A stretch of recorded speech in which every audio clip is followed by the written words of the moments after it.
Hi, everyone, and welcome to the Dance Teacher Pep Talk. I am your host, Amanda, and I am so glad you are here. This is a space for dance teachers and anyone interested in teaching dance who is looking for motivation and fresh ideas. As teachers, we spend our days motivating and giving pep talks to our students, and now this podcast is a pep talk just for you. We hope that it helps to ignite new ideas and even work through some deep dance-related thoughts before you head into the studio. Thank you for your support, and now let's get into today's episode. Hi, everybody. Before we get into talking about today's topic, I just wanted to take a moment to send so much love and all of my thoughts to those that are affected by the fires in LA. I tend to batch my content ahead, and so this may be coming out a little bit later, but I really couldn't get into talking about anything outside of what I'm seeing because I just, the devastation, the destruction, everything that I'm seeing, I have felt such a heavy heart. And I want you to know that if you are listening to this and you have been affected by this, that if there is anything, that the dance teacher community can do to help you, we are here, and we know that there is so much loss, and there are probably so many feelings going on for you right now, and we just want you to know that we are here, and there is so much love that we are sending to you. I think about LA and I think about what it is too for, so many dancers, growing up. LA was, it's a big dream place. LA and New York, I feel like those were the two main hearts of the performing arts in the US. And, I know that nowadays there's a lot more opportunity throughout the US for dance, but, LA is, like I said, it's a dream for so many. And I think over the years, I've had a handful of students go out to live their dance dream in LA. And I think about all that it takes to get there. And I think about, the hard work, dedication, and true passion that these people have, moving to LA to pursue their dreams. And that drive, I just see, so much happening right now in the community of people rallying together. And so even though, we may be in different parts of the world or different parts of the country, I just want you to know that we are sending love and we are really thinking so much of you. And if I can be of any assistance, any help in getting the word out for those of you who are looking for help, you can always send me a message on Dance Teacher Pep Talk Instagram. And like I said, our hearts are with you. And we are thinking of you through this time. So getting into the topic of today, I know this feels like a very weird or strange segue, honestly, to be going into an episode, but my thoughts and goals for this podcast have always been to provide episodes that really don't have a specific timeline so that at any time in your dance teaching life or career, if you wanted to pop on to a certain episode that you're drawn to or that has a title of things that maybe you are working on, that you'd be able to jump right in to the episode and get that content for yourself. And so like I said, I could not start into today's topic without saying that first, even though you may not come to this episode for weeks to come, months to come, or even years to come. The energy currently right now, I had to speak on that to begin. And, today's topic is a different one for Dance Teacher Pep Talk because we're not really going to be talking a whole lot about dance, but we're going to be talking about a valuable skill that I feel as dance educators we can use and do so much with to help our students, and that is to help our dancers to find their voice. And I know on that podcast I talk about voice in different, respects because I talk about voice in the sense of their style, their choreography, who they are as people. But today we are actually going to be talking about their voice, their actual voice. And I know, when you think about dance class, the first thing that comes to mind is not like a sit-down discussion, let's all talk it out and have conversations type of environment. It's a very quiet environment other than the music that is playing and the teacher that is speaking and the questions that are being asked. A dance classroom doesn't usually have the opportunity for a dancer to find their voice, but I just feel that it is such a valuable skill. It's important for our dancers because, yes, they are these, in a way, silent performers. They're performing without speaking. They're moving their bodies, and that's their statement. But in order for them to move forward in life with careers and, different goals or work settings that they may have, a voice is going to be such an important part of that. And I really feel that we have a space, a safe space, an environment to foster that and to really help them to grow in that. So the reason why I wanted to talk about this episode, or, why I wanted to talk about this in the episode is, this is a subject that's really important to me because growing up, I was very shy. Like at school, speaking in class, like never. I really did not speak in class. Yes, of course, I spoke with friends. I was social in that respect. But when it came to the pressures of being called on to answer a question or to read aloud as the class went through whatever book you're reading and you're reading this paragraph or whatnot, it gave me so much stress and I was always so very nervous about it. And, I was bright academically, I did well, but speaking up in class was so difficult. I love dance, as you know, and I still do. And dance was always a great place for me because it was quiet. I wasn't expected to speak unless I had a question. But even then, sometimes I was nervous to do so, not because of the environment, but just because of my own self-confidence. And over the years, I really was able to find more confidence in my voice in speaking up. And it came from the comfort that I felt within my home dance studio. School was still school, but I thrived in the studio. And I think we can see that, for so many of our dancers is that the studio is their safe space and it's the place that they feel most connected to. And so, over time, here I found my voice and now I have my own podcast and everything. And, for this reason, I felt that it was so important to talk about how we can foster an environment that feels safe for speaking and safe for our dancers to find their voice. Because for them, it could be exactly the same thing, a space to thrive, a space to grow, a space to excel. And, I grew up at a time where instant messenger was huge, not texting, but AOL, instant messenger. And, we did do quite a bit of communication behind a screen. But that's another part of this that I was thinking about too, is we did not do so much communication behind a screen as the amount that these dancers are doing today because they have their iPhones, they have their computers, they have everything. If anything, finding and being confident in our voice is so much more important even now today because we're not communicating in that way as much. So some ways to help in this, you're probably thinking okay, yes, voice. How can we bring this into our classroom? How does this look? What can we do?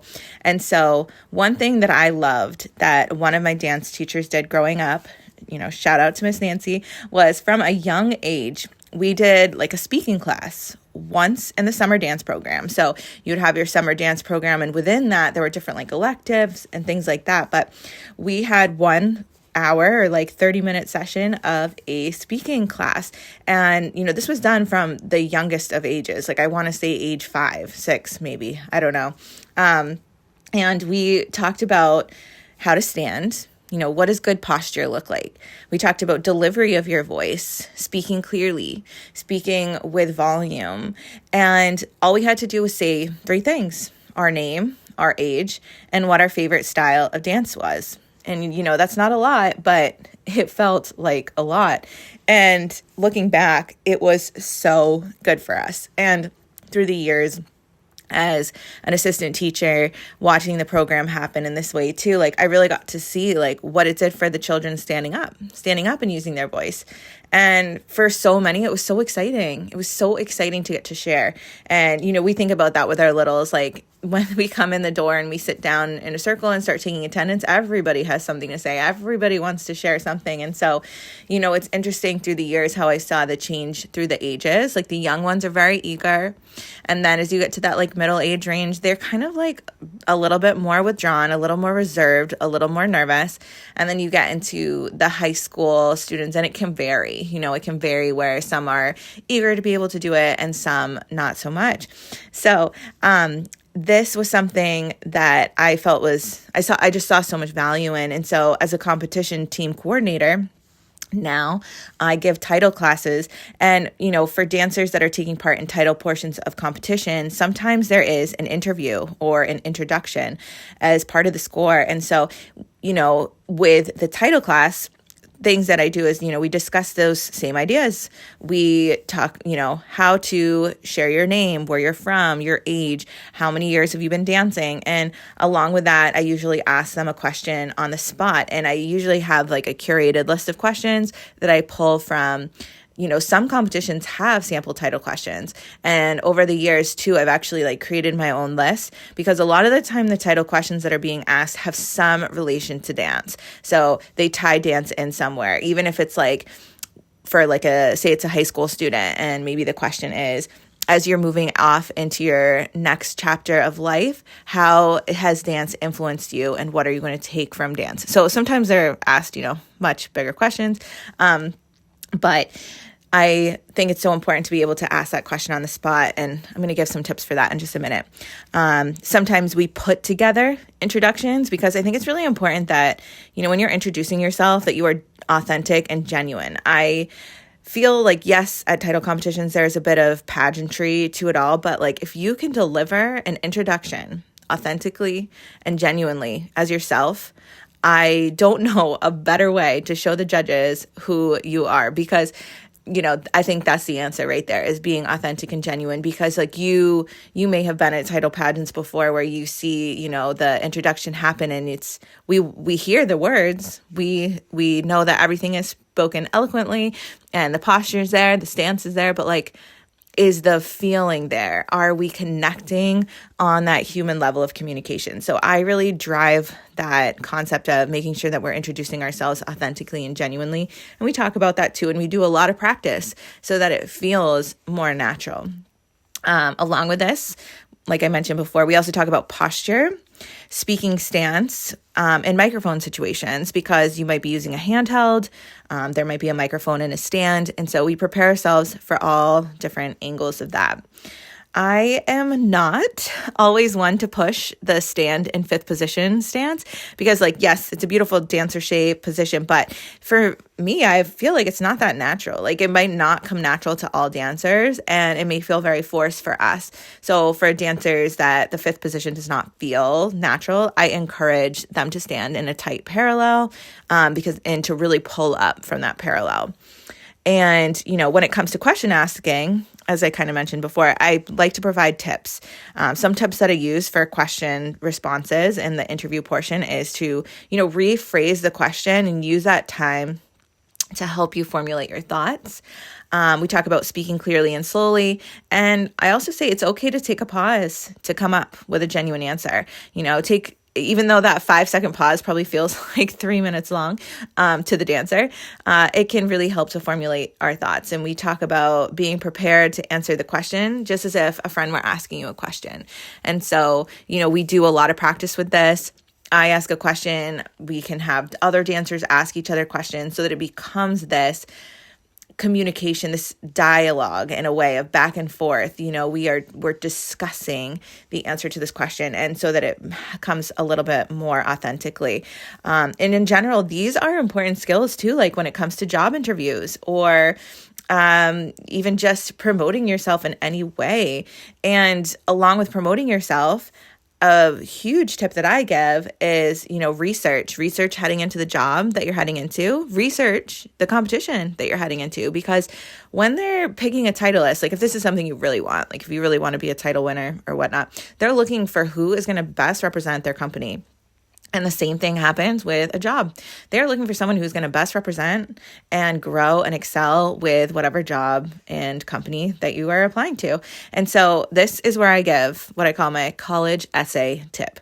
Because when I was going off to college, I think I applied to 7 schools. I can't remember. I know it was a lot. But for some reason that number sticks in my head. But anyways, one of the best tips my advisors gave me is when writing your college essay for schools that you want to attend, like you really, really want to attend, look at the website and check out the mission statement and check out what traits do they value? What is the brand of the school? What is the vibe of the school? And with these ideas in mind, making sure to write from that point of view with these values so that you show this school that like these values are not only important to them, but they're important to you. You match that fit, especially like I said, if it's a school that you really want to go to. So like, for example, I pulled up a random school. I picked University of Florida. No reason why. I just know it's a big school. So I was like, okay, like probably easy to navigate the website. So University of Florida, I pulled up their core values. Their core values are excellence, discovery and innovation, inclusion, freedom and civility, community, stewardship. So when I'm writing my college essay for this school, I would make sure to authentically touch upon how at least a handful of these core values are something that I myself value or uphold. And so that's my college essay tip. And when I translate that into interviews, job interviews, like that is an excellent way to approach a prospective job or something that you want.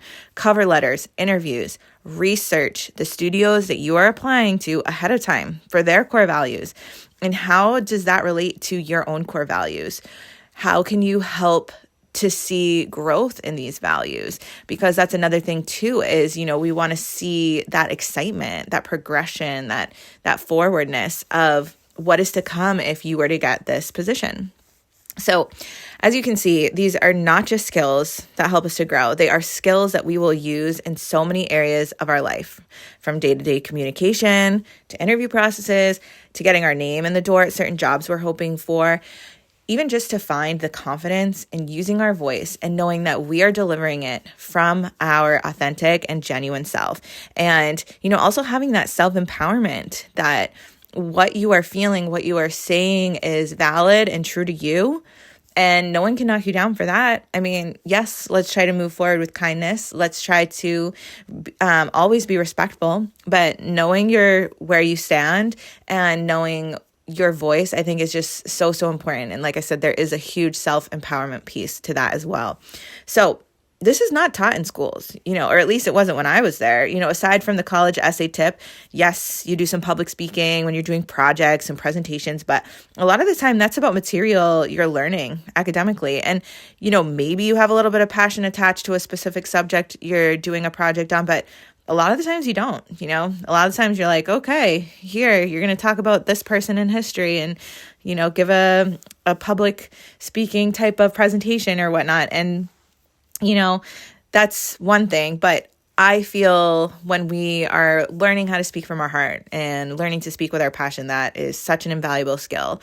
And we have the space to incorporate this. And as I said, especially with the students that are interested in title competitions, like it is so important to prepare them. And it is so important to help them to, just as we would with the solo that they're performing. We rehearse their solo, we clean their solo, we do all this work to show them in their best light. And we need to do the same too when it comes to the speaking portion. So, do you have the time and space to incorporate with your dancers? Because ask your dancers, or even ask yourself, how many dancers of yours are wanting to go to college, or they're wanting to work in the dance field in the future, or they're just wanting to find a job in general? If you even have one yes to any of those questions, this is so important to incorporate because we do have the space. You could do it as a specialty class over the summer.